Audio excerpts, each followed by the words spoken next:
bazalwane egameni laJesu. Amen.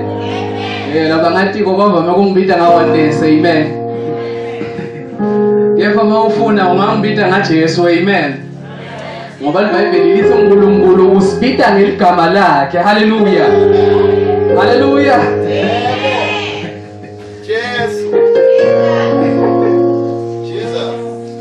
Amathi kabazalwane ukuthi kulamalanga lamabili ladlulile nishumayeleke kanjani. Bekumnanzi kulamalanga lamabili ladlulile bazalwane. Amen. Bekumnanzi bazalwane. Yeah, so namhla ke ngithe nengelozi elidlame. Amen. Thani idlame. Ngiyanceda ukuthi kunelivesi eBhayibhelini lelikhuluma ngathi uNkulunkulu ufakana imbama. Amen. Akuphula umhlathi uNkulunkulu. Ngiyala leli verse leli. Hallelujah. Kepha ke singakafiki lapho. Kafishane nje bazalwane, I just want to khulaba ngoba ngifuna ukukhuluma nje into etimbili namuhla. Amen. Ngifuna but basically ngifuna ukukhuluma nje ukuthi ususe ama limitations lo wabeke emqondweni wakho. Amen. So utawusitakala ke namhla kususe ama limitations lo wabeka ku spiritual father wakho. Amen. Ngoba kude info yakamoya lo yongena kiyo ingaqali le ku spiritual father wakho. Amen. So bantu labambukela phansi spiritual father wabo impilo yabo nabo ihamba phansi, but labambuka njengoba shilo umprofeti ukuthi lo neteacher letinengi nayo ungedetelwa kube kunengi. Amen. Hallelujah. So mawufunza ke lapha yana encwadini yaMateyu chapter 13 kuthiwa lapha yana nawufunza kusukela verse 50 kuthiwa khona lapho Jesu wahamba waya eNazaretha khona. Makafika eNazaretha Jesu akazange akhone kwenta imangaliso leminengi khona. Amen. Ngoba lithi iBhayibheli wathi nakafika Jesu lapha bathi loya ngumfana Josepha. Loya ngumfana lo ngumbati. Amen. So ngenxa lokho lithi iBhayibheli ngisho na Jesu naye wamangala ngoba bekangakhoni kwenta imangalisa kuleyo ndzawo. Amen. So ngifuna ukukutshela ke namuhla ukuthi ke intombi yemangaliso uNkulunkulu latayenta empilweni yakho through your spiritual father, through whoever is leading you in the Lord, will come only when umbona njengemuntu lokhanga kaNkulunkulu mbamba. Amen. Hallelujah. Ake uthi popopo. Thani popopo. Hallelujah. Bangakhi bala empholi. Amen. Ngoba iletinye into utatikhuluma. Okay, banengana. Amen. So masikhuluma ngapopopo ke bazalwane angibabokha kamoya. Wokuqala lokho kusho ukuthi ngumbhobho welizulu lona. Amen. Kunetinto nothola empilweni yakho uNkulunkulu zama ukukhuluma kepha tingavakali ngale ndlela lefuna kuvakale ngayo. Kepha mangabe uphethe lo mbhobho wasezulwini noma ngabe ukhashane noma ngabe le ndlebe seyivakali ngale zowugugile, lo mbhobho unalamandla ekuthatha amagama awende avakale. Amen. So ufuna ukuthatha isinqumo sokuthi emqondweni wakho babe wami ungumbhobho wami ngetinto kaNkulunkulu. Amen. Leli gama lelithi popopo bazalwane lisho kubhodla. Hallelujah. Kubhodla kwaNkulunkulu ngoba lithi iBhayibheli sukuma simakathe kusabala letithathako. Amen. Ngoba lithi libhubesi malibhodla ehlathini noma ngangisiphi isilwane lesikhona sibese siyabaleka. Amen. Ngoba sekuna lokubhodla lokwentekako. Amen. Ake uthi popopo. Leli gama lelithi popopo ngekuhambisana naloku lengika ukukhuluma ngabo namuhla lisho kubhonsa komthakathi. Thani popopo. Yeah, senishaya intanda bazalwane ngisanatha manje. Ngoba kumnandi kushumayela. Amen.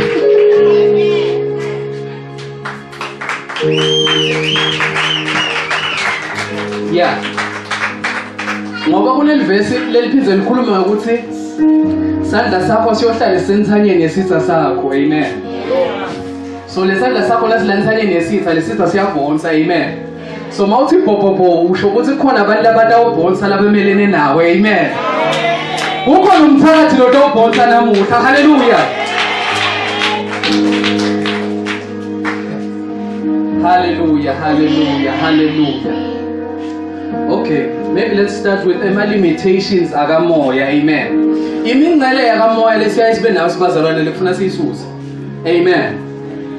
Umngcele weqala nje lekufuna usisuse ngokuthi ke ezumphana kaNkulunkulu.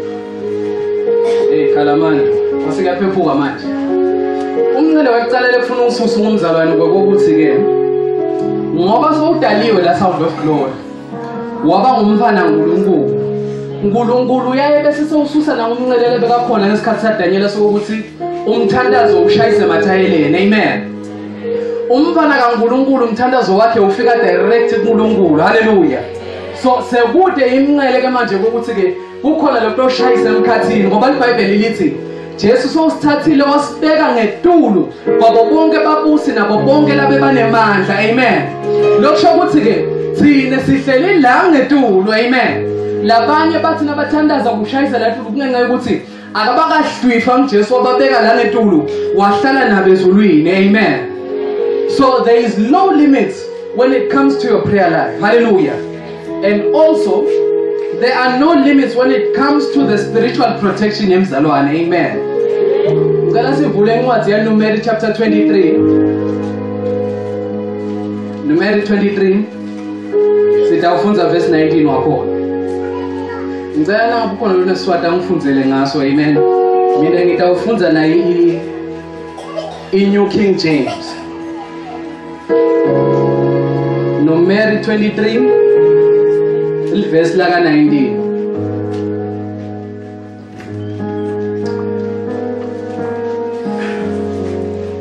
God is not a man that he should lie, nor a son of man that he should repent. Has he said and will he not do? Or has he spoken and will he not make it good? Verse 23. For there is no sorcery against Jacob, nor any divination against Israel. It now must be said of Jacob and of Israel, oh, what God has done. Amen. 23 verse 23. Numeri. Hallelujah.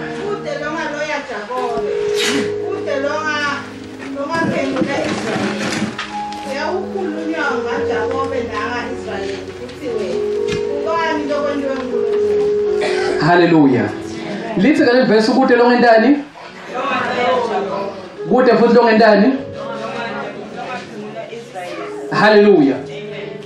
Ake ngikutshele ke mzalwane ukuthi ke nathiwa you have no limits. Kuthiwa wena uvikeleke kangangokuthi kude longakhona kuloya wena. Futhi kude longakhona kokuphemula wena. Amen. Ungichazele nje umprofeti athi uprofeti ahlabheka le aprofeti ahlabheka lena. Lokho indlela yaNkulunkulu ekukhombisa ukuthi liso lakhe lihlezi lisetu kwempilo yakho. Hallelujah. Ngakho kude ke lesikhala la ngangena liso lomubi. Hallelujah. Liphindze ke lapho lisho lenyindo lemnanzi lithi kude longaphemula Israel. Angathi ngoba lezulu lelithi akekho ongalumba uIsrael. Amen. Lokusho ukuthi ke wena impilo yakho manje yimpilo ekungaphengeleki. Amen. Ngifuna ukuthi makhelwane ukuthi emathamba akashaye ngempilo yakho.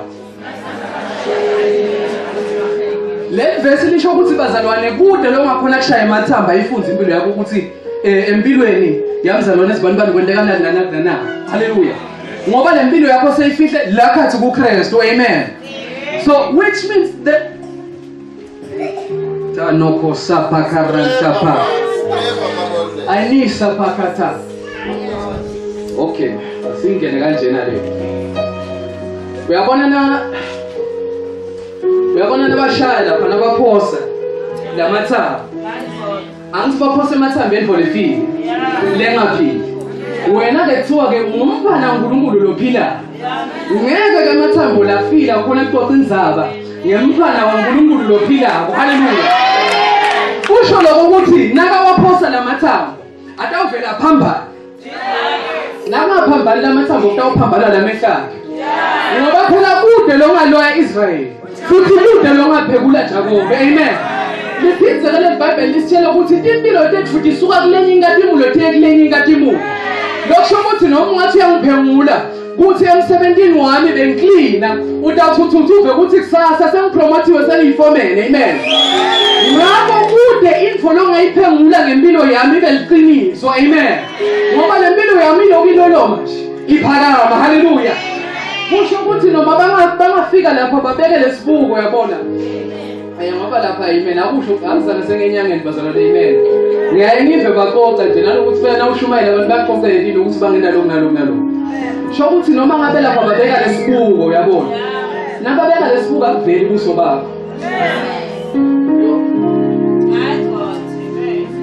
yeah come on now angithilithi iBhayibheli Jesu wafika wathi lobone mina ubone baba ngithi wasuthi ke ndawuhlala kini nani nihlale kimi washo ngithi lokusho ukuthi lapha kufuna ukuthi kuvele kuso bakho ngoba lona bathi babuka lesibuko kuvele lelanga lekulunga amen lokusho ukuthi ke emva kwale conference lena sesikade ukufakazi bebantu laba tawuthi kufike emakhelwane wami wathi ngithangizama ukubuka esibukweni ngavaleke emehlo amen sikade buva kufakazi bebantu labathi kukhona la ngifika khona ngathi ngithi ngiyagwaza lapha esibukweni ngenyalithi kwagobana lenyalithi haleluya ngoba kude longalwe Jakobe futhi kude longaphengula Israel amen ngifuna ukutshela mina ukuthi kunalamandla uNkulunkulu la khona la ngekhathi kwakho labathi nabakuhlosela lokubi bakufa katipa karuta pa inakuzupa la manta pa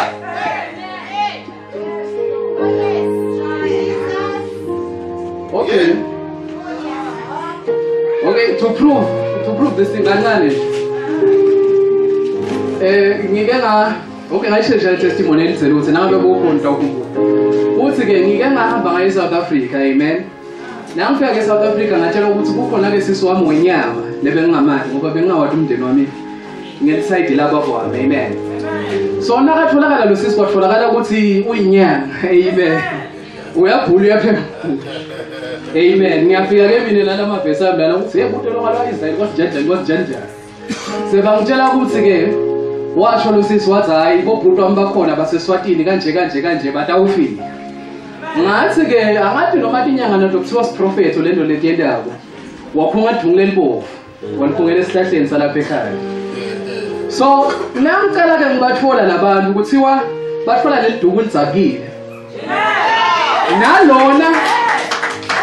nalona loba nesibinzi sokuthi asho ukuthi hayi ngibabonile bobhuti wami kanjani wathela nje washilwa sisula kungathola kanti ukuthi lo muntu usehlambulu kwasisu kwende njani emathambo manje akasakhona ukusikhuda lesisu ngoba kude lokhona kuphengula Jakobe amen ngoba uthi na uphengula mina ukhanza umlilo lapha amen lithi iBhayibheli uNkulunkulu dinga kutakhe utenda umoya atenda umlilo amen na uthi ngiphengula ngiyahusha ngiphephuke na uthi ngiphengula ubona umlilo lapha amen so kukhona abantu lekufuna bashe lampholi amen ngoba bazama kuphengula abantu labangaphenguleki bazama kuloya abantu labangaloyeki amen hayi kusha nje spiritually phela but even physically amen but efakazi nyalo bemuntu otofika athi dandatanyalo lendlela lesithambe ngayo kungathi ngifaka amafutheni labilabo ngoba ngithi ngiyofufutela lapha ebaleni lakho kwaqala kwavutha umlilo lengawutholisisi kahle haleluya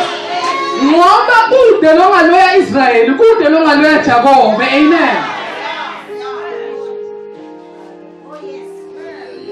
kanusa pakatuza paratana masantapa lokho ukuthi nawo walana ngisho lale ebusuku ngoba ngiyathi okay ngiyathi ngiyakhumbula katheni lokwakusathuma ema-developship amen ngoba nyalo sagoba nyalo bebatshela ukuthi angena ngeke imbobo esikhiya vele kufuna ulale nga-12 uthandazile angathi asomena kakhulu ngabo-12 nangabo-3 ekuseni ngilale kabuhlungu nkosi yami solongadza ukuthi 12 funa shaye vele ngithandaza ngoba ngangathandazi khona into letangena ngembobo yesikhiya amen kanti angathi lokuthi kunale ndvo lengalumbeki lakini kunale ndvo lengaloyeki lakini uyabona kunale khangitholakala nabasho labanye la ngekhathi kimi amen so nangiyifunza lento lena ngase ngithi nangabe kuliciniso ukuthi impilo yami ifihliwe kuKristu ifihliwe kuNkulunkulu kusho ukuthi kuzifike la kimi le developship akufuna uqalisha eJesu ifike ishaya uNkulunkulu ungikhani ifika la kimi nangilala bengikhipha lesikhiya bese angisakhiyi lesikhiya ngisikhiphela lokuthi ngentinkani lokuthi ngena ke lana ngikuvuleka sawubona ukuthi udawungena endala haleluya ngifuna namuhla ukufaka ingane namuhla yokuthi ngabe khona lokho mbona uvuvutela lapha ebayeni umshiyele le gede elivulekile uthatha ungena utobona wena ngoba angeke bamathi uNkulunkulu wakho bangahashuke amen kunini solo makhunda lana uthi hey mina ngihamba naNkulunkulu mina ngijanje asobatshenya lokuthi ngizama utawubona ngacishe ngasho lelinye igama lelingashiwo ukuthi inceko amen umtshela ukuthi wangizama ngidakise endlini lencane amen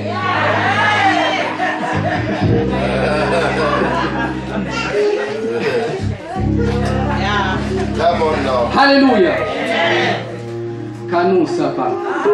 I'm even remembering this testimony. There was a kunalomnye sisi ke elebeka idota yami kadzeni amen.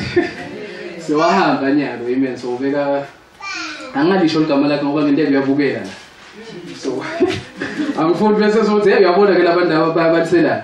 So bengifunza naye ke senimathi. Nangifunza naye ke lo sisi wangaboni nje ebhudi lafunza naye wathi wabona ukuthi lo muntu ohamba naNkulunkulu bamba lo uyabona so asothi hayi ngicela kusubmita vele beka athola ipocket mana keep it in shoe amen so best tell it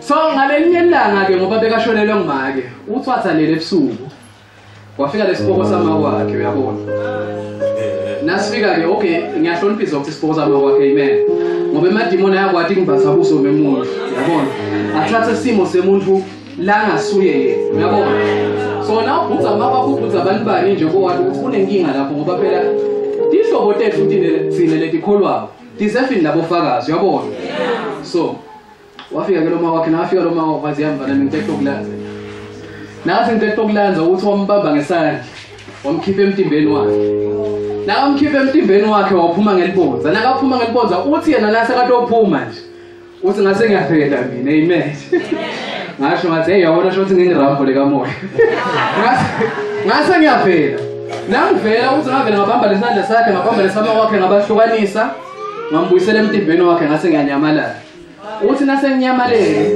wase uthi uNkulunkulu uba ngaveli ngambuyisela emtimbeni wakhe bekatawufa sukela ngalelo langa ngaqala ukuhlonipha ke lenfoleni ukuthi ube nababa wakamoya ngoba lokho nababa wakamoya ukuvikela intwendo kongathi ukuthi ungavikeleka kini uyabona manje so lokuthi ngizama ukujova ngalesipinzi ngizama ukutshela ukuthi yethembe lento uNkulunkulu la ifaka umuntu waNkulunkulu you understand ngoba lento lena seyigwinya bathakathi labanenge amen ngiyakhumbula kukhona masilafaza khona umprofeti ukuthi khona lapho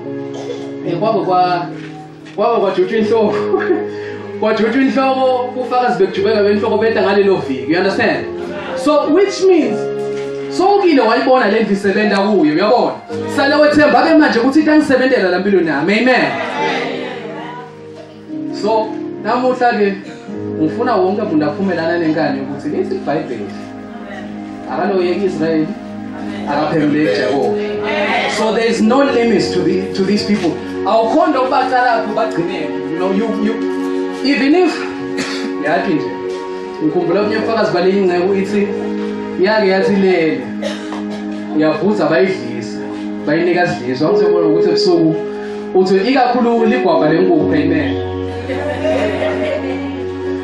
lo wathi ngoligwaba lenkukhu la shot bake bamdlisa uvame ukudliswana lona ke la kangwa so ise ngeke yakhanza lapha emagwabhe enkukhu agcwele umgwembe lapha yadla ithi nayo ipapa mayangamtsheli nemfati ukuthi yini benza kudla igwabha lenkukhu la ngoba beyithi umfati sithi awukhasta sibhayile sikhasta sibhayile sigcine sengalala uthi na papa mavela wathi inkosi ngiyabonga ukungiphekela ngicela ungiphiza walala ngoba uyathi lo muntu ukuthi kunalento legwinya kufa la ngekhathi kwakhe you understand so kunalamandla laphula emajoke la ngekhathi kwethu amen manje lamandla amele wena uwavumele ngalomlomo wakho amen so now uphuma ligwabha lenkukhu nyalo utshela umprofeti ukuthi hey yathi ngelo stako umprofeti ingiphekele dangosela amen ngoba uthi na ukudla lokudla so ugcwalisa livesi la Jesu lelithi ke bayawudla nalokubulala nabo bangalimali. Amen.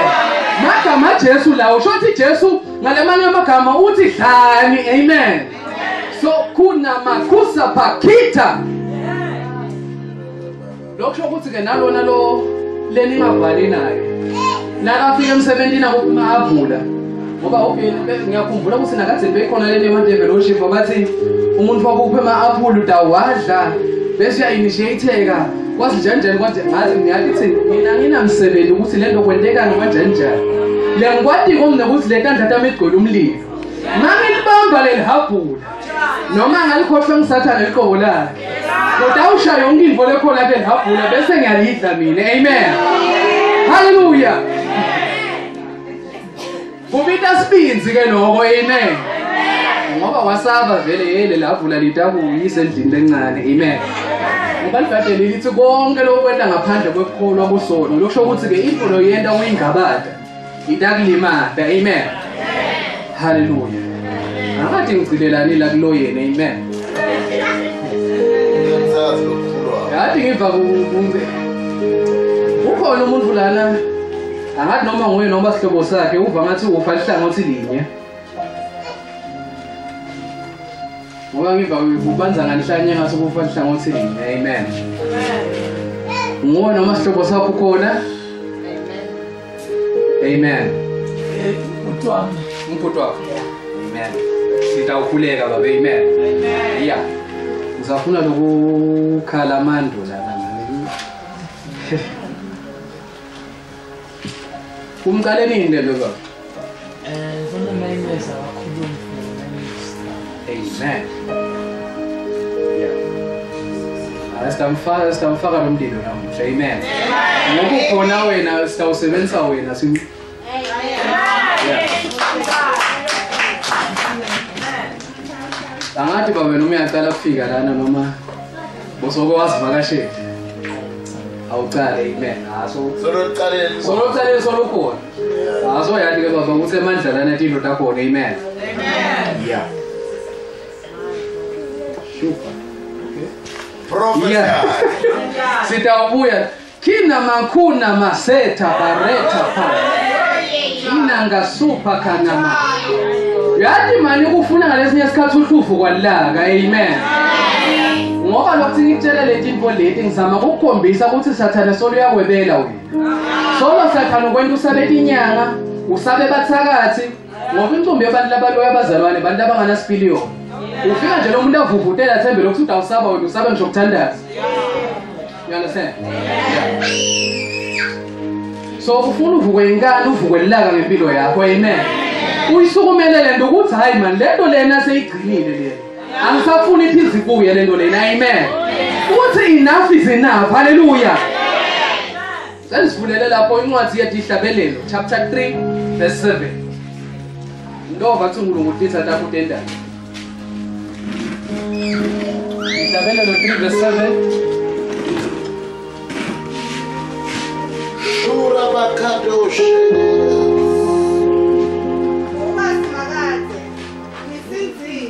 uNkulunkulu wami ngoba tonke tisatami sitshakaye imihlathi ukula nematinyo alabana. Yo, amen. Azanifunza ngazo yini kuhlakaya bazalwane? Ihlahle. Ihlaka imhlathi. Asanivala izulu sithini?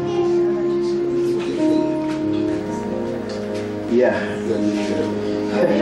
Uba Jehova ungisindise uNkulunkulu wami ngokuba zonke izitha zami uzishayile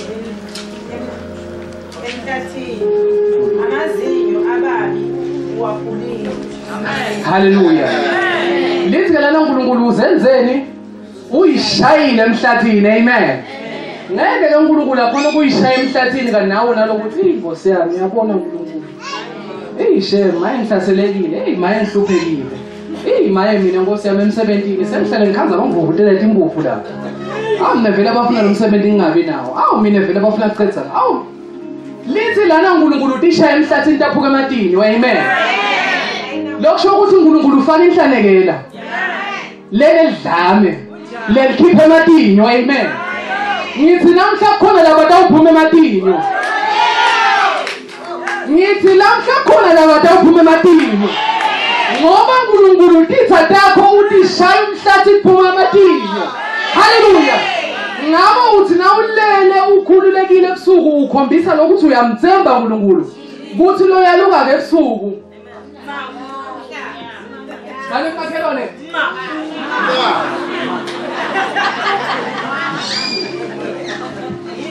awusifundzele futhi lapho Genesis 49.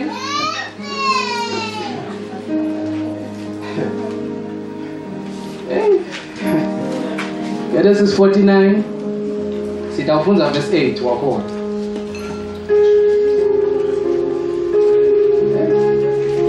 Ngabe siyabazana nizelo mfundisi lo khuluma ngeshaya imhlathi lo. Genesis 49 verse 8.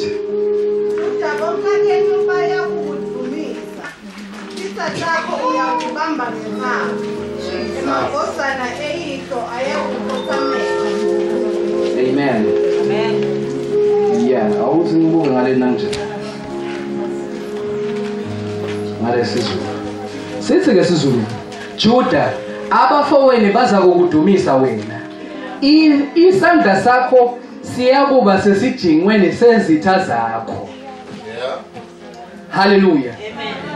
Lana ke bazalwane lazama kusho uNkulunkulu ukuthi umuntu lokhetha kucabana nawe. Sandla sakho sesenzanyeni yakhe. Futhi ngiyangikhaza ngoba lithi lesandla sawuhlala esikhona lokusho ukuthi awumyeke. Amen. Ngoba bayahlupha labanye bazalwane lo uyamuntu kanye uthandaze kanye bese uyakuphinza bese awusathandaza so uyathula. Lithi lana lesandla siyohlala enzanyeni. Amen. Tshela makhelwane ukuthi hlala enzanyeni. Thani hlala kubhongwane. Hlala kukhokho. Ngifuna ukufaka ingane yehlala kubhongwane namuhla. Amen. Ngoba dinento leti hamba kabe empilweni yakho uhlale wena. Kanti lithi livi laNkulunkulu titha takho wena uyawuthi bambe emphinjeni. Amen. Kusho lokho futhi ukuthi ubancisha umphefumulo ngoba umuntu nakakhamba ngizokhona ukuphefumula. Shothi bede isikhala sekuphefumula. Amen. Bayaheftela. Amen. Kunabantu lekufuna baheftelise namuhla. Amen. Kunabantu lekufuna bahluleke ukuphefumula namuhla. Amen. Kufuna nababona bengathi bathetha gijima imarathon. Amen. Ngoba lithi lelithi laNkulunkulu sandla sakho sihlala emphinjeni wetitha takho. Hey, amcoka lama verse lana elidlame. Amen. Ngoba ngalesinye isikhathi na uthandaza umthandazo wekholwa kanzi wazama ukunguma inhlobo wena. Amen. So kufuna ube nawo wena lama verseekusetha. Amen. Hallelujah. So lokuya kungichaze futhi ukuthi ngithena ngilibuka le verse ngase ngithi ngoba phela umuntu ukuze umkhame esikhathini esiningi kuyaye kusho ukuthi uyabona nje nime kanye kanye you are at the same level. Amen. But ke iBhayibheli selisitshela ukuthi eTestamenteni elisha sesibekwe ngetulu kwako konke. Amen. Lokusho ukuthi akusasikhamba ngesandla nje kepha sekugqebheda ngesithenze. Amen. Sekunyathela ngesithenze ngoba phela ngithula ngetulu wena uyihlobo awusiyo umsila. Amen. Uthi nyawunyathela ngesithenze kungenela mbamba nginalokubamba ngesandla. Amen. Ngoba labanye banekandla lekuthambile kepha kude umuntu onesithenze lesithambile. Amen. So namuhla kunebani lekufuna ubangqebhede. Amen. Tshela makhelwane ukuthi ngigqebhede umphimbo. Thani ngigqebhe. Thani ngigqebhe. Yebazalwane. Kanti awungigqebhede ngathi umuntu lo serious noma basekushaya kancane.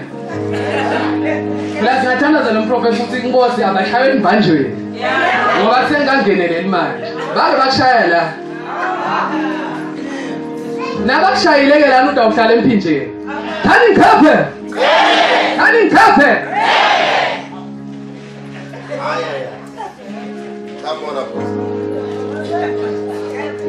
Ngakho yonke inkinga ledaba ukusukela namuhla uyathi wena uniketiwe emagunya ehlala enzanyeni. Amen.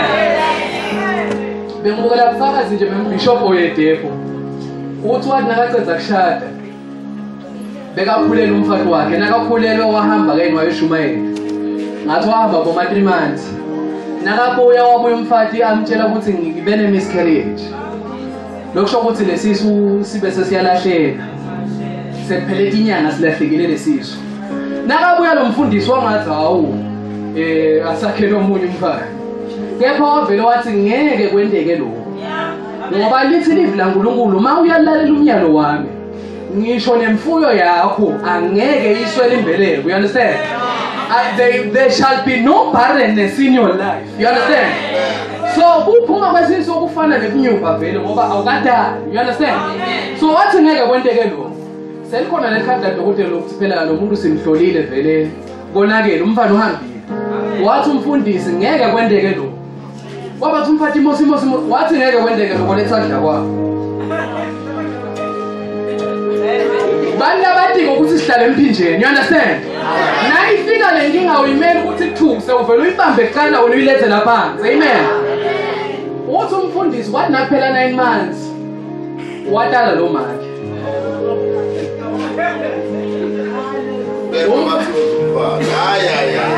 lokusho ukuthi lo mfana naleti inyanga lebese lihambile wathi khula ngaleso sikhathi. You understand? Watala emva kwetinyanga letinginaki ngoba abantu abangevethe umphimbo baletha umphana buye ngisho sebathi kodokotela ufile lo mfana. You understand?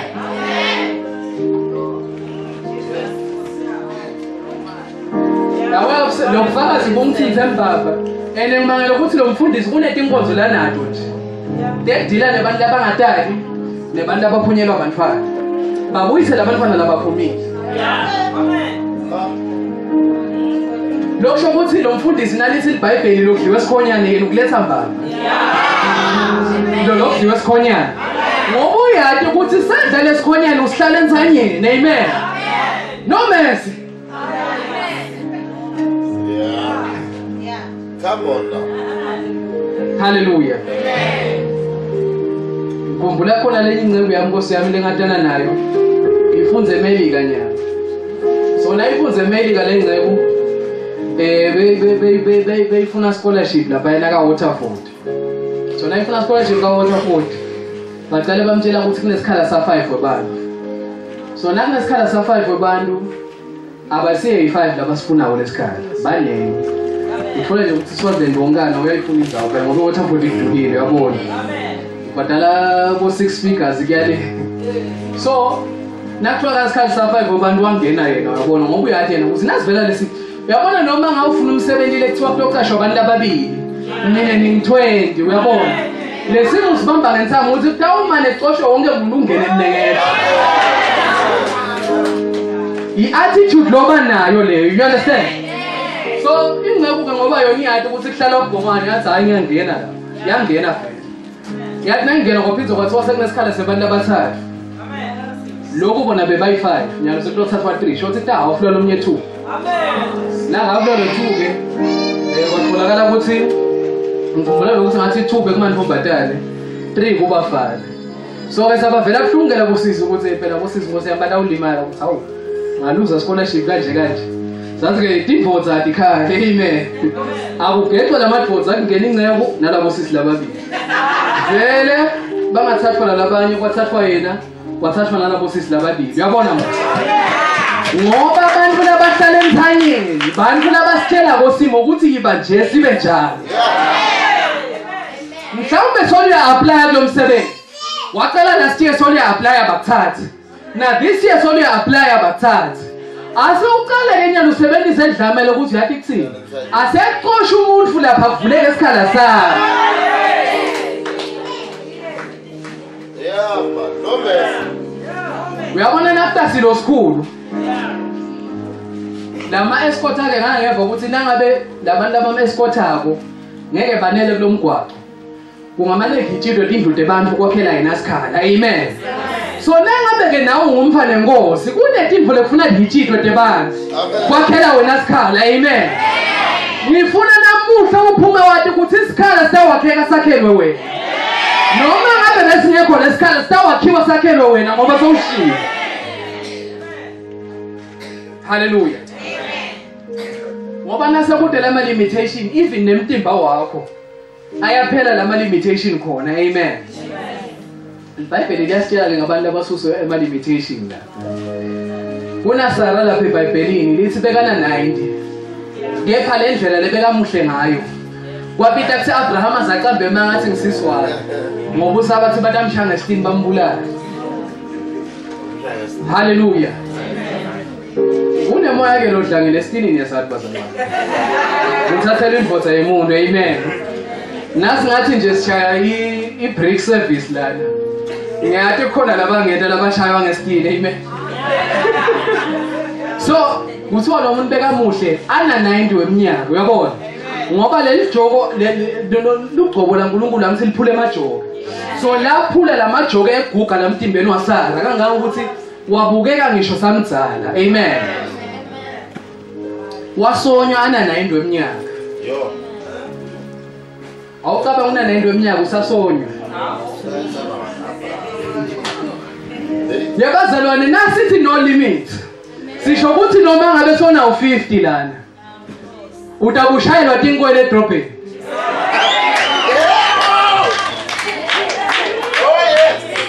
Awu bavuma kancane Nkosi.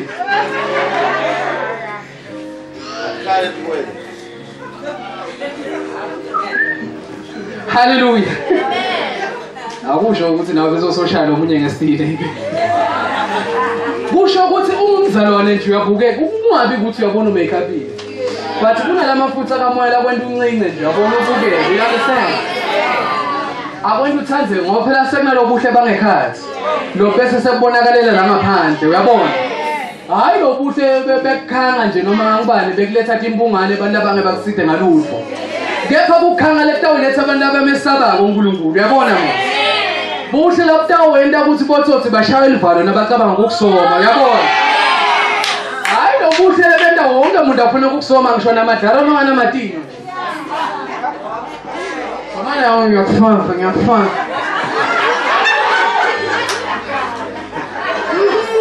Hallelujah. Ngithi mina kunemincele letawudzilika emtimbeni wakho. Letawenda abantu batibute ukuthi lo muntu uyaguga noma kwendekani la kuyo, uyabona? Ngoba kunale ngadi legezana ke imihla nangemihla, amen. Ingagcini njengalokuthi ungagugi, kepha isinte nalomtimba abe ngilophilile, uyabona mo? Ungabi njengisisi lohleza nemasayinasi. Umuntu sekulukhunda lokho somtshela ukuthi sevuleka amazulu wabona lana. Ngoba njalo nje. Ubuye ukuthi kodwa kunjani la mphinjeni ihleli igudze liyakofo yakho njani? So phansi nemasayinasi phansi. Ngoba kude ma limitations emtimbeni wakho, amen. Kufuna kudzilike lemncele lemtimbeni. Kubuse lokuphila kwaJesu, amen. Mhlambe ngaso washada nje nyalo iba siyabuka le-out ukuthi awu lana sahlala sivimbene lana. Bayothi you may kiss the bride aqale kube mafinyeni.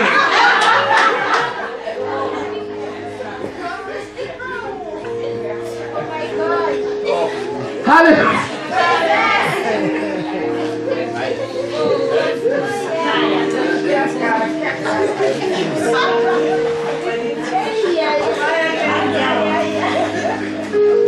Amen. Yeah. Yathi lento yangichaza lena ngoba umcoka ukuthi uphile emtimbeni, amen. Nawe unakuthande. Nawe nje ulijana nawe lokuphela kuphohlwa tonke emalati. Ubathi abuka lo sisi ukuthi likhanda uba khona lana. You understand? So umcoka ukuthi uqale nawe wathi ukuthi lamandla uNkulunkulu asusa lemncele egula namtimbeni wakhe. You understand? Yeah, atinakabuka bone nje ukuthi hayi kuyaphileka la, uyabona mos. Le child geziwe ngengadi le jawu, uyabona? Libhajatisi liqwilisiwe kuleli gqobo laNkulunkulu, amen. Ngathi nangimbona lo muntu ukuvuketa ilwimi, amen. Hayi kuthi ngidambona lana bese sonke Nkosi yami kuvalwa emaphase yasakhona ekhona uNkulunkulu kahle la. Ngoba lokungithelela lokufa kwakho, you understand? Amen. Ivala ngathi senyameni lentwena kanimqoko. Ngoba lamandla uNkulunkulu atokusita nakulethi into lokugangisa udzike lisito kitho, amen. Lingagcini lapho ke lamandla kepha la bestumba. Ngathi utangishaya umprofeti kule mntu akusho manje. Kabazalwane ngisena ngilifunza live la uNkulunkulu ngathola lokho ukuthi lenye into lebeyenda Sara angakholwa ukuthi utoba nemvana ukuthi umbishop Abraham bese kangasasebenzi.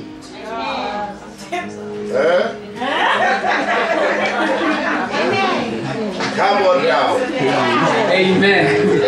Sengicabanga nyenglento ngoba angathi bangakule bashadi yena labangashadi. Amen.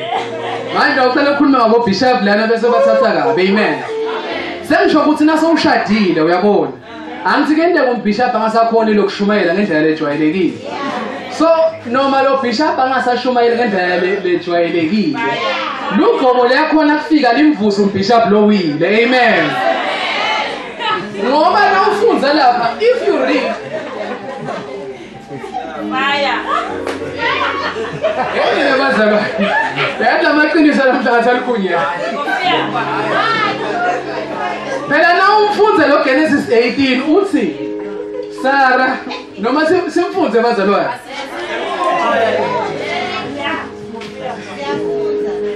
asimfunze yathi kumcoka lento kumcoka ngoba uyenteka ushade nemuntu lo wathi asengakholwa wagudla la ngamela agudle khona wena soluphethe kahle ngefo bese nasenifika lapha sekufuna kwente kumthandazo wangasese asathandazeki uyabona so ufuna wathi ukuthi akhona lamandla ukhona lo gesi lokhona kuzindila bishop abuye lesimene. Amen. Bathi ke lo gesi usebenza ngabi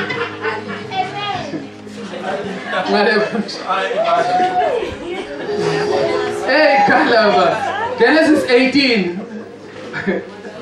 Now ngizela verse 10 kuya ku12. Awa vele iBhayibheli lebantu labagcotshiwe manje babona into etingabonwa ngilabanye abantu. Jesus simakade wathi kuye impela ngidawubuya kuwe ngeminyaka lotako ngasona lesikhathi. Simakade wathi kuye impela ngidawubuya kuwe ngeminyaka lotako ngasona lesikhathi. Sara umkakho utawuba nemvodzana. Sara wakuva lokho ngobe abesemnyango welithende emva kwaAbraham alalele. Kepha kwaAbraham naSara bese babadala kakhulu naSara abengasayi esikhathini. Sara watihlekela nje wathi mate wathi manje sengimdala kangaka nenkosi yami seyigugile uthi ngingabe ngisaba nayo le njabulo. Amen. Amen. Yeah. So that umshela ke nathi injabulo yini. So kuthiwa lo Sara nanaye bekangasayi esikhathini. You understand?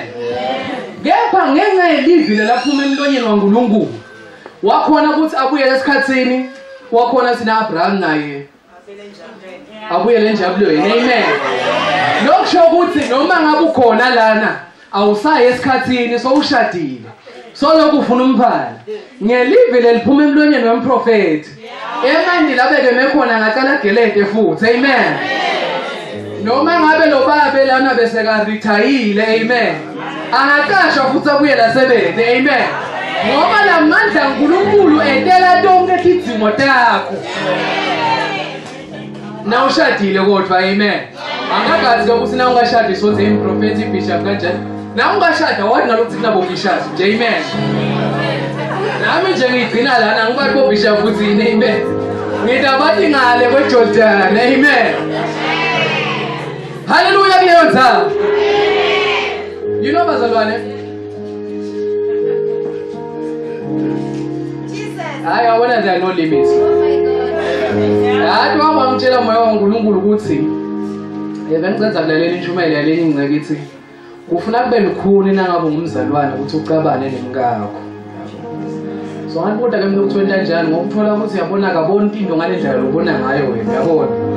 Kulikhuni nalochaza. Wathi ngitshela ke uNkulunkulu ukuthi uyakhona nokumcela moya waNkulunkulu sakho sibone into ngale ndlela lobona ngayo wena. Yabona? Lokusho ukuthi nangabe dali akasawathena ama 2 piece. Uyakhona nokumceba lapho moya ongcwele ukuthi hey Nangidali wasenyameni angasendi njalo. Abese kama wengcwele soyamthukuluda ukuthi baba. Umsebenzi wakho kwenta naku. Atithuke sathe ngakutshela na ukuthi hata ngani nalokuthi ngithindwe yini. Vele ngiyenda nje. Kanzoyathi wena ukuthi umcebe nganeno. Amen. Ngoba akuthi imincelo uyabona. So leligqobo laNkulunkulu lingenelela kuko konke lokuphathelene nempilo yakho. Amen. Labanye njena namhlanje batafuna siprofeti ukuthi ngabe nguye yini noma kusuye lobhuti. Kanti inkinga ngilokhu abamcebe kumoya.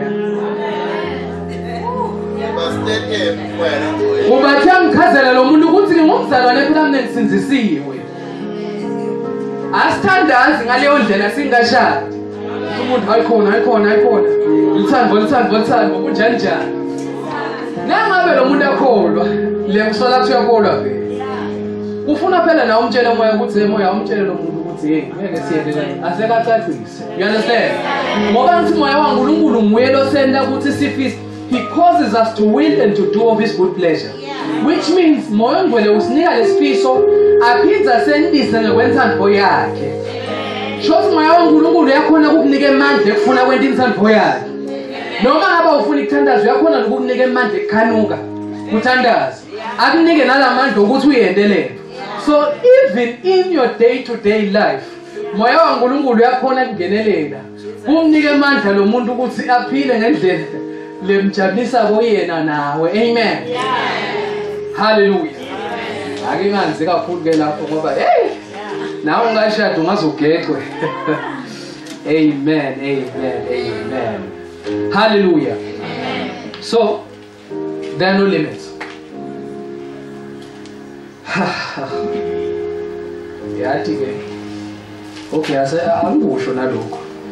Uyathi ukuthi ngisho netinto takho letilahlekile yamandla uNkulunkulu ayakhona ukubuyisa. Amen.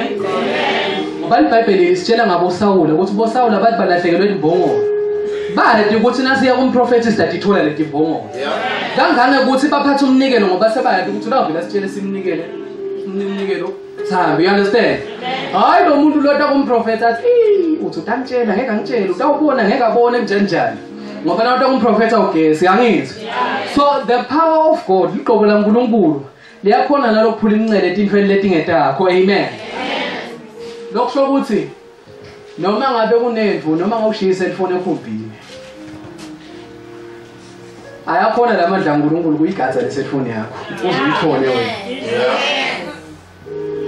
Ngoba noma ngeta igatsa uyathi ukuthi unemprofeti la ngathi nakakhiphe live nasabhodlile noma ngakhona lo yebako kutaba nebhonisa lokwentekayo. You understand? So there was this one time ke bengisenda timbo lana lokho akusaduma ema-X2 katheni man ema-Nokia X2. Amen. Usedela u-Android 99. So bengisenda ke nje ngishumayela ngisenda ngale inceke yami.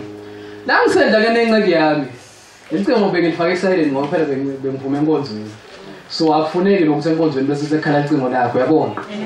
Yeah ngoba into lehlupha ngalokho ungalifake esilent icingo lakho senkonzweni ngilokuthi uzothola kumele ngithonya yakhe ayikhona. Uyabona?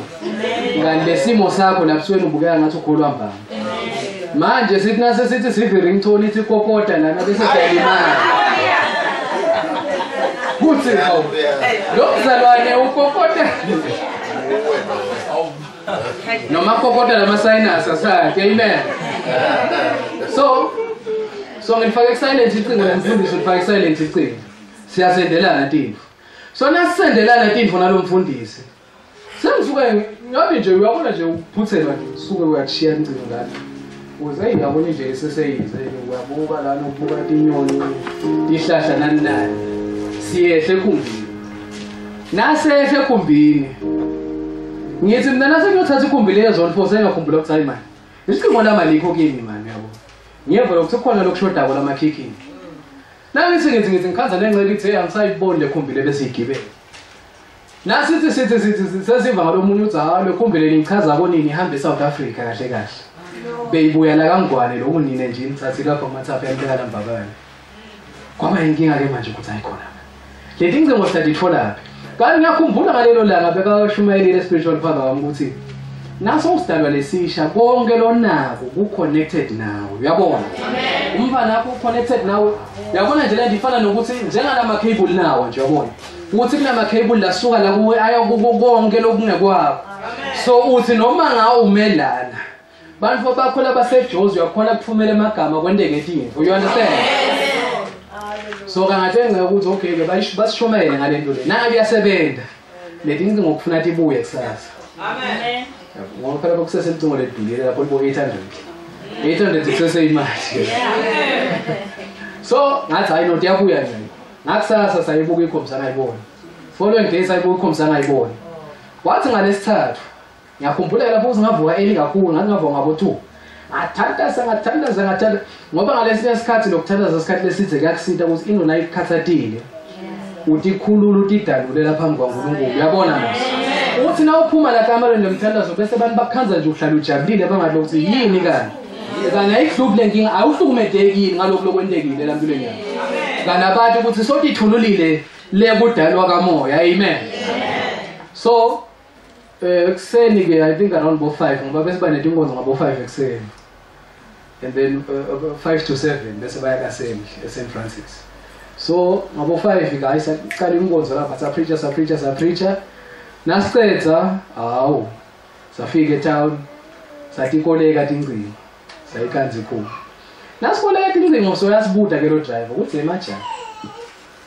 into lengayitholisisi kahle ngale tincingo lethi ngokuthi tahamba shothi tahamba nami ngalelo langa ngoba ikhumbi ngathi sasaya eJozi yaphinza yabuya kaNgwane yaphinza eJozi yaphinza yabuya kaNgwane lokubuya namuhla ifika nje sengihambe kabili uye eJozi ngiphinze ngibuye solo leti incingo labantu bayatibuka bayatiyeka ngoba akusiko nokuthi lo muntu kukhona bekathatha dlala ngapha ngoba ibheshe bezona ngangabo siyishila because mawukholwa lokuthi lemincele ayikho you understand unelidlame ngale there is no limit to what can happen you understand so from that day I knew ukuthi noma ngayile lahleka ke empilweni yami ngayithola futhi you understand yeah kukhona ke lapho nini nje 2018 yebe ngamkhulu wami nethi inkomo ke mkhulu wami ngiyaluzwa lapha phela konke kuba ngumgcotsho amen so ngalenyelanga ke inkomo tahamba tadla lapho ngingajwayeli khona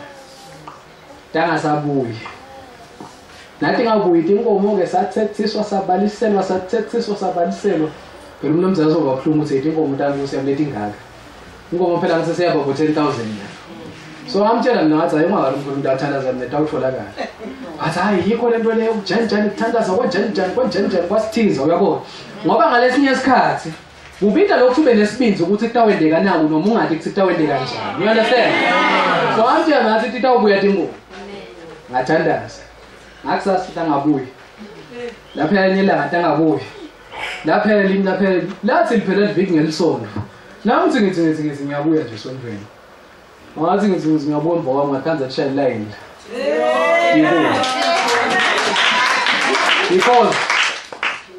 because kude lemincele amen lokusho ukuthi mhlawumbe ukhona lana uke walahlekelwe empilweni yakho uthi ulahlekelwe isithandwa sakho lokho akutshela uNkulunkulu ukusinda ushadana naye noma ulahlekelwe imali la malini ke nawo ukuthi khiphi inshobe efuna lahleke kakhulu amen noma ulahlekelwe imali noma nje whatsoever has been lost it can come back again ngoba phela angithi labanye ngisho balahlekelwe sisu bayakhona kusibita sibuye sihambe ngemgamo waso abeleke kahle umfati ungazi ukuthi asikhathi salahleke lokusho ukuthi nawe lokulahlekela empilweni yakho kungabuya amen ngoba imincele ayisekho amen hallelujah ngathi ke noma ngilivulele iverse leli ngoba iBhayibheli liphindze lisitshela ukuthi ke asikaniketwe umoya wekusaba kepha siniketwe umoya wenthando saniketwe umoya wemandla saniketwe umoya wengcondvo lesamlukile amen So lokusho ukuthi noma ngawukhona lana uyafunza. Power. Noma ulahlekelwe ubuthongo buyabuya, amen. So lokusho ukuthi noma ngawe uyafunza lana. Umoya waNkulunkulu uyakhona ukuthi ingqondo yakhe isanguluke, amen.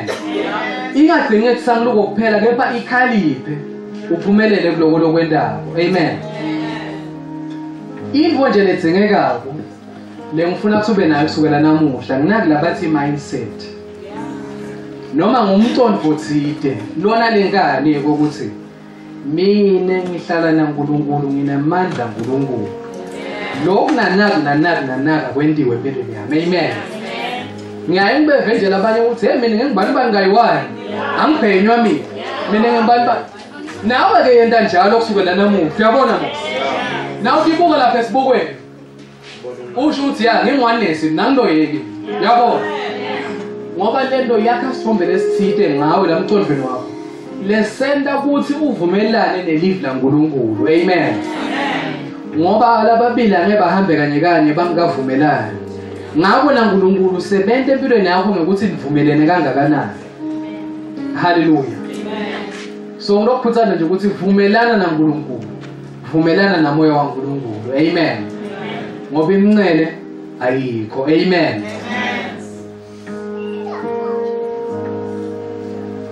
Hallelujah. Usapha. Halakutapa. Kuvula lo mnye umfundisi bekasherisha ukuthi asengakakholwa yini. Bekanase kumnyame nasabe. Nakuthi ukuthi kuwindho nje athuke ahlale la. Until adibane namoya waNkulunkulu. Amen. Ngoba moya waNkulunkulu ngumoya lodzabula imincele. Hallelujah. Moya waNkulunkulu ngulomoya losusa ema limitation. Moya waNkulunkulu ngulomoya lokuvula umqondo wakhe akuvulele lokho lokusevini lakhe. Amen. Konke lokho lesikhulume ngako lana nawude moya waNkulunkulu angeke ukunqobe. Noma ngathi usemfundisi uthe kunjani ngeke. You understand? Bonke kuqala la moya waNkulunkulu. Ngoba nguye lo moya waNkulunkulu lokuthatha ngesigaba. Uthi ibone ke leti zinto tenteka la empilweni yakho. Amen. So ngiyafuna nje namuhla ukuthi labo labafisile ukumukela umoya waNkulunkulu sibabeke tandla batawuqala ke namuhla bathandaza umthandazo longana ama limitation. Amen. Ngoba na usathandaza baba siyabonga uyaphela baba siyabonga nase kushisa kahle. Ngithi bazalwane baba siyabonga uyaphela nase kushubile. Kuphela konke ukuthi inkosi yamakhosi baba kunjani njani. Bese sekufuna ke lapho ubrastile uyabona. Sekufuneka letilwimi ke lapho. Amen. Kufuneka lelwimi lelingaqhamuki la. Ngoba ingqondo yakho iyacisha na ungene enkingeni. Kepha moya wakho lithi iBhayibheli sitha noma sita moya waNkulunkulu when the enemy comes in like a flood, the Spirit of the Lord raises the standard. Amen. So kunalo moya lobethu uvusa le standard. Amen. Akunike le language ekuvusa standard. Amen. Hallelujah. Kudadisha pakatuma yakasanta pa. Shuto kosa pa yakasapa. And also because today our singer kuthi kunabantu uNkulunkulu labavuselela kabusha. Amen. Ngoba uNkulunkulu akajwayelwa abazalwane. Amen. Ukhona la ufika khona umzalwane uve ngathi sengakwati ukuthandaza, ngiyakwati ukufunda iBhayibheli, ngiyakwati ukufakaza, mina ngiyakwati ngizokuhlabela. Ugcina sowujwayele lokucala uNkulunkulu lena ngathi sengiyayi-understand. Uyabona? Ungaboni lokuthi sowufika ekusindeni soshayisile. Ngoba lithi iBhayibheli ukuthi iphakamisa ukuthi akucala ungawi. So intombi yabantu labawile ekukholweni akusibo laba lasebaphile esonweni. Kepha ngilaba lasebangasafuni more from God. Ngilaba laseba stagnant. Amen. Ngilaba lasekulukhuni ukuthi stretch athi namuhla ngifuna kunikela ngendlela lengase nganikela ngayo. athi namhla ngifuna ukuthandaza ngendlela lengingase ngathandaza ngayo ngoba sowusuthi lo mzabelo so stagnant. Amen. So you need the power of the Holy Spirit to refresh you. Amen. Uyenda lengibe fresh kabusha kuvusetela lenthandvo lakuqala ukuvusetela lokukhuthala lobonaka ekuqaleni usathanza ukumukela Jesu. Amen. Yeah. Funabisha pakatuja pataparo tapa. Khalodo shapakaranto kusubo santo. Zunosa.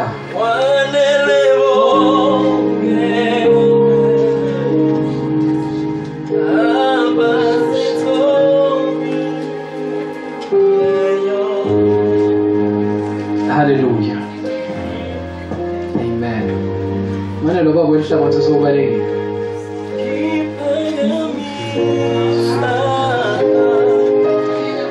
Rashuto pokosi. Shibikisuta pakasuta.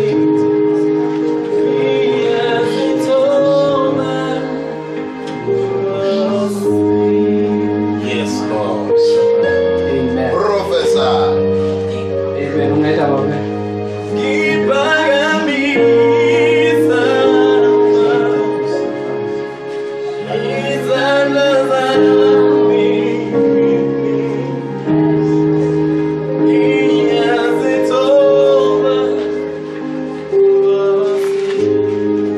Uyingayi kuMose. Usebatali kushumayela. Uyafuna into kushumayela.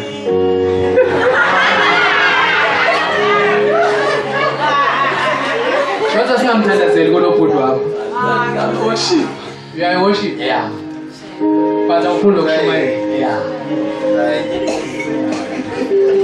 What's on prophet shaye yiko?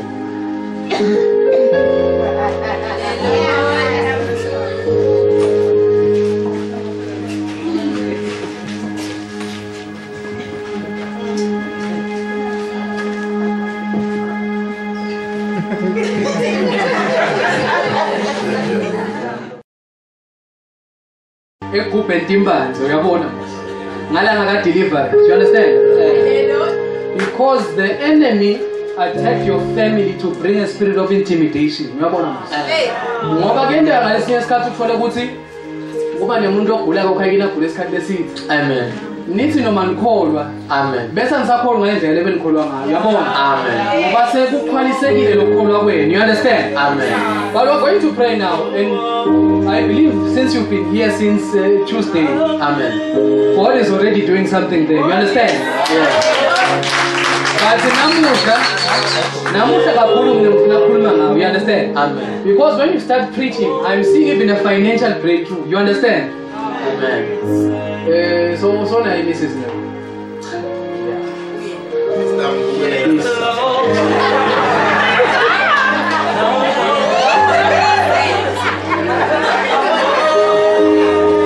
Yeah. But then I put that in the kufuna uthola umuntu lo ngathi uyiprayer warrior. You understand? Umuntu oyimisela ukuthandaza because umsebenzi abhekele yena uNkulunkulu uyingoti kabi. You understand? Because I'm sure now you've even noticed even from your dreams ukuthi indlela la kuhlasela ngayo Satan kusindlela la kuhlasela labanye abantu ngayo. Uyabona manje ngoba ngibona lesinye isikhathi kube ngazuthi ngazuthi bafuna kuhlala wena lapho ngwane. Uyabona manje? Yeah. But from today uNkulunkulu reverse le. You understand?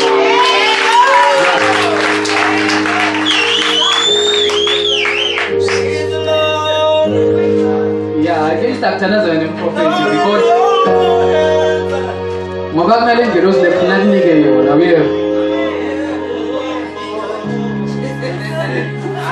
Wona le ingelosi la kufuna akunike yona. Uyangiva baba? Ukunake lokuthi kuyenteka ngalesinye isikhathi uthi nje na ucimeta nasotolala kube ngathi ufuna phuma emtimbeni ubaleke kube ngathi uyaphuma nje.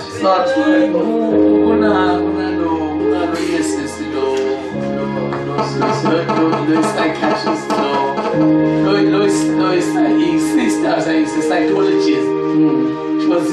He's been there for me in hard times. I've been and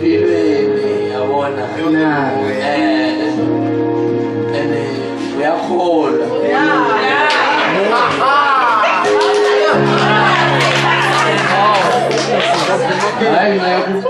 Then I could run prophetic. Amen. Yeah. But specifically, I just wanted to talk specifically about your ministry. You understand? Yeah. Because there are many things Satan had told us to take in. But we are born over. We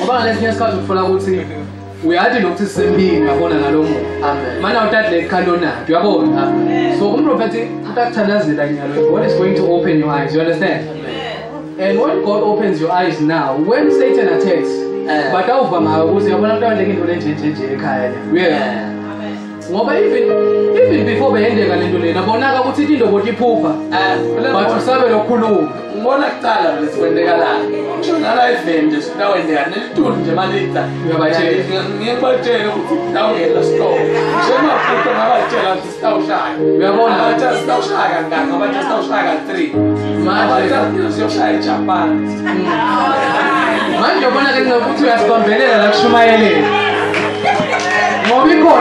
amen. Yeah, so the prophet is going to help me pray for you, and God is going to use you mightily. We have so let it out. You understand? But of not see. So now get to move go. I want to say, I want to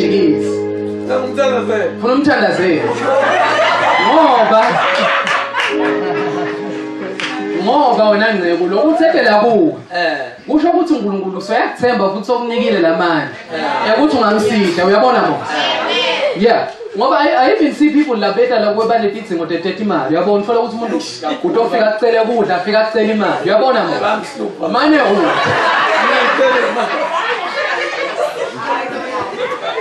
power. But from today, whosoever shall come to your sito go, without following a little sito let's sing. You understand? Yeah. So now, just back to Japan, but I'm going to show my we are in for them. Yeah. What about my show my answer and that's salad? Yeah. Who's got that? So this is just a warning because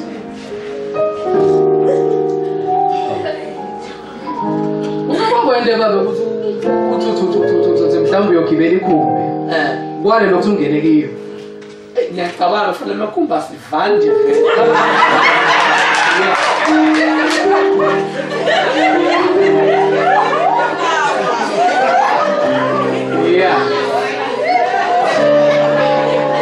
yeah whatever because I was seeing the morning body you understand yeah but ngiyakholwa ngoba uNkulunkulu utakuvula emehlo kutabalula nalokuyiva yabona mos yeah so uNkulunkulu ubitile ba and lelibito yasabela namuke utawukhona nalokufika leJapan uyabona utawukhona nalokuthi labantu uqale nalo kubatshela onke malanga lokuthi ngibona nakuna uyabona mo lokufuna labakhulula abantu because I'm even seeing nalekhaya kini man lokuthi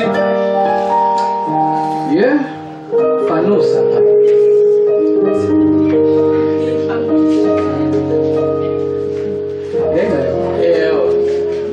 Kalile lokuba emabaleni bantu indwe icice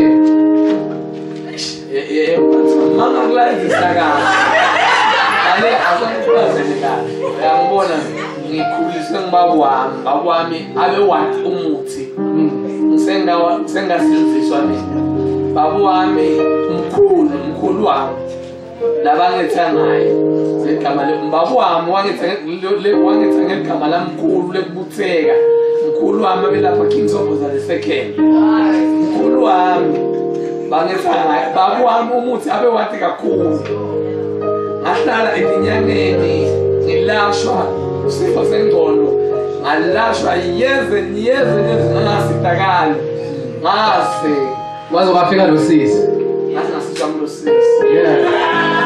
Yeah. But ngoba ungakuthusi lokho ukuthi vele utabovama lokubhubha nemithi legcitshelwe emakhaya abantu. You understand? Yeah. So akusiyi coincidence nje ukuthi ukhule ekhaya lelimatiko umuthi futhi leli usebenzisayo. Ngoba uNkulunkulu utawusebenzisa wena ke manje lokukhipha lokuhlanyela umlomo. You understand? Yeah, so we're just going to pray for you now. And the power of God is going to come upon you. And you understand? And God is going to use you mightily. Many people are going to be delivered. You understand? Through your ministry and through the power of God at work in your life. Mina ngunikete nje i-advice nje le-prophet Oscar. Now I from umlomisela kaJesu. So dawuconfirm ke major la. Problem lesekhona nasithi. Kunabantwana sebakhona lapho. Manje usamfuna.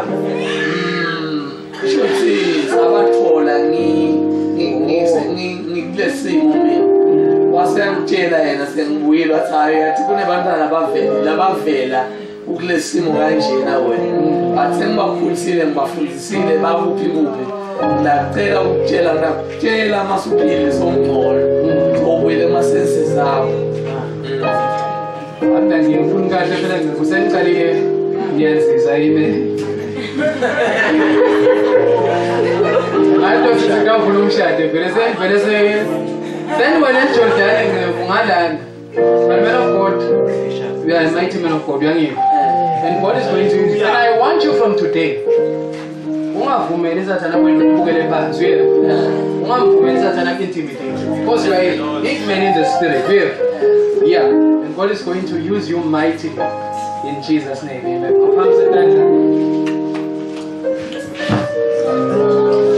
Father, in the name of Jesus, we release your anointing upon him in the name of Jesus. And Father, I pray that the grace that you've invested in him, let it manifest right now. In the mighty name of Jesus. And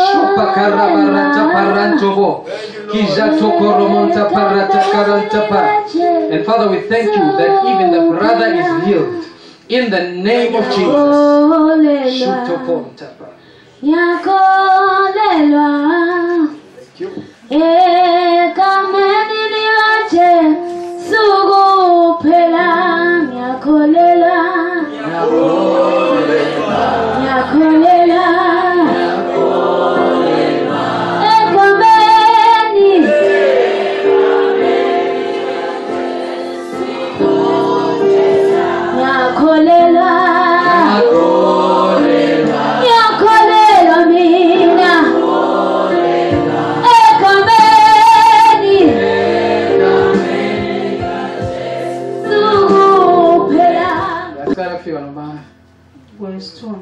Verse 2 namuhla. Okay.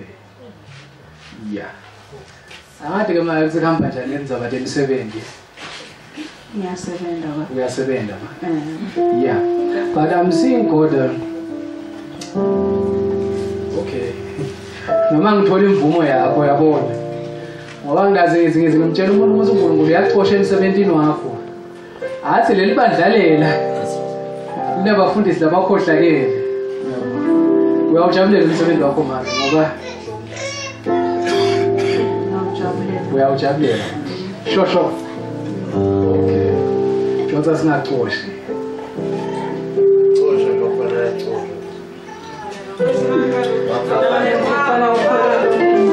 Now ufuna uthola omusha. Okay. But manje God has blessed you. uNkulunkulu ukubusisile ngekwetimali. Uyeva manje? Amen. Yeah. Ukubusisile ngekwetimali because I see even in your family. Noma ngayinto niyenda ngetandlateni vele iphile nje, you understand? Amen. Yeah. Ngibusisekile ngakwetandla even nangokumakhono etandla. Uyeva mose? Amen. Angathi noma uyabuya uthi uyeva noma uvamile noma uyavumelana nami. Yeah, kuvumelana because at the end of the day bazalwane lo prophet azendela kusita wena uyabona mose. Mina ke ngahla ngisimeja ngageja ngithi stress uyabona because I'm trying to help you at the end of the day. So make bengibona ukuthi lapha ngathi utawuphuma, you understand? Amen. Yeah. ngoba bengibona nje lapho semabhodweni ngendlela lesimanga. Amen. Yeah. Khupha Tambo. Bokilo wafisa manje ukuthi ungaba kulomsebenzi wekupheka nje kuphekela imicimbi. Amen. Kupheke emingcwabeni, kupheke emishadweni lapha yana. Amen. Amen. Yeah. Ngoba wena ngabe la kuphekeni uNkulunkulu utavulela iminyango ngapha. You understand? Amen. Yeah. Umuntu akasanta parado shapa. Bazi yathi kuthini asithandaze nyalo ukuthi kude lamabhodo uyabona. Utoyekela lena sakakho uyabona. Ngoba kulula kanjalo. So God is going to lift you up mightily. Uyabona? Yeah. Kuna dishapa garoto. Tishantapa. Na imfana. The females wesifazane lomncane lo ngaphili kahle emtimbeni ukahle because awusinga sifuba lesimnyama ngingathi noma ukhona umfana wakho ohlushwa sifuba umfana intombatane naye amen. Yeah, so sitawudila nabo lokho amen. Bathi kakhulu make manje lamabhodo uyabona lamabhodo angivusela ligcobo uyabona ngoba kukhona etinye izinto umuntu longathi ikhuluma uthi khulume nje ngoba nawo uNkulunkulu disho kepha kukhona leti lovaka ukuthi lamandla ngibekisa ngadala. You understand? So God is releasing a financial favor over your life. You understand? So amabhodo akaphekwe ma kuye akaphekwe amabhodo emakhasibeni umakhasete ngawatawulethwa uNkulunkulu uyabona ngoba lithi iBhayibheli uNkulunkulu ligcobo laNkulunkulu lisusa leminxele uyabona noma ngabe into behamba kancane kepha lamandla uNkulunkulu athi nakafika ibese lihamba kakhulu. You understand? So bless in the name of Jesus. Shupa. And I heal that daughter in the mighty name of Jesus. In the mighty name of Jesus.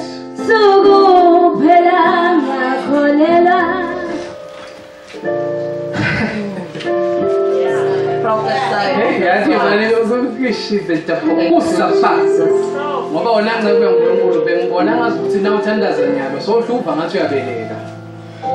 Oh Jesus.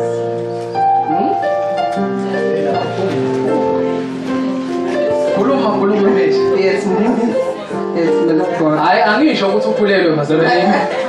But ngoba iBhayibheli likhuluma ngokuthi umoya waNkulunkulu uyabona. Lomhelo wakamoya. Amen. Yebo la msengicabanga manje ukuthi endathi ayisho lento na uphuma. Akushaye mezi. But God is giving birth to something new spiritual. You understand? Amen. I receive. Yeah. Because thank you Jesus.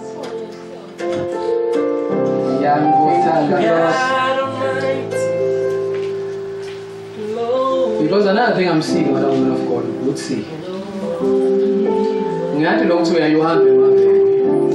Amen. Ngetemsebenzi. Oh Jesus. Ngepha nyalo.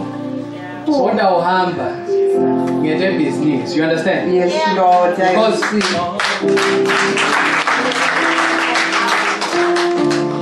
Because God has given you grace. And you want the business and abantu labamhloshana. Oh Jesus, I receive. You understand? Yes, Lord. Because there's a lot that you have to finance for the kingdom of God. Amen. And then also I'm just seeing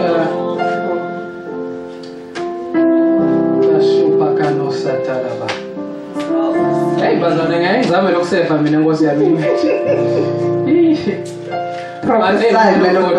You are really going somewhere. Amen. Amen. Because also I was just seeing moya waNkulunkulu aku Siyaba prophet abantu mos. Yes, man of God. Yeah. Because I was seeing God giving you a new angel now. Oh Jesus. But an angel of warfare. You understand?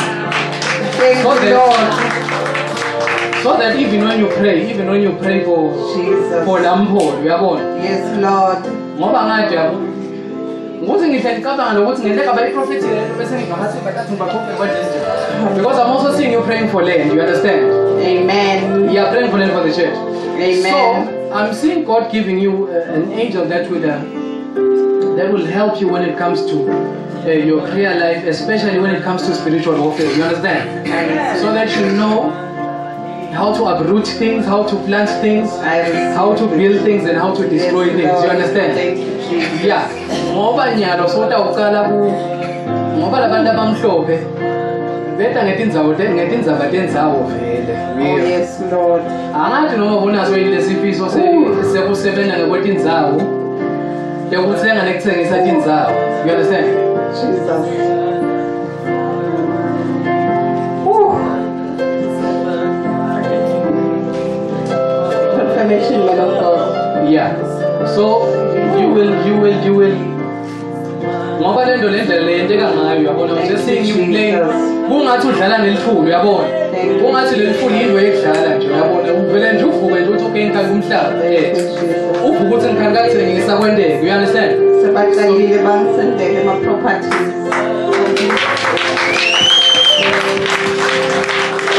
It is so. Amen. But ikakhulu bengifuna ukugcizelela ukuthi amen you are entering another place in your prayer life. Yeah. Thank you, Lord. Yeah. So Thank you, Lord. God has really anointed you, has placed you as a prophet Amen. and an intercessor. Amen. Amen. Lo ngeke nje athandaze kuphela but lo khona kuthi athandaze namuhla kusasa ubone sekufakazwa ngale nto athandaze ngayo. You understand? Amen. Angagcini lapho futhi akhona nekusita lapho labampofu. Yebo. Thank you, Jesus. Yeah. Amen. It is so. Amen. Amen. It is so. Kunjani. Amen. Bazalwane ngifuna nizele imizonde lo mfundisi lona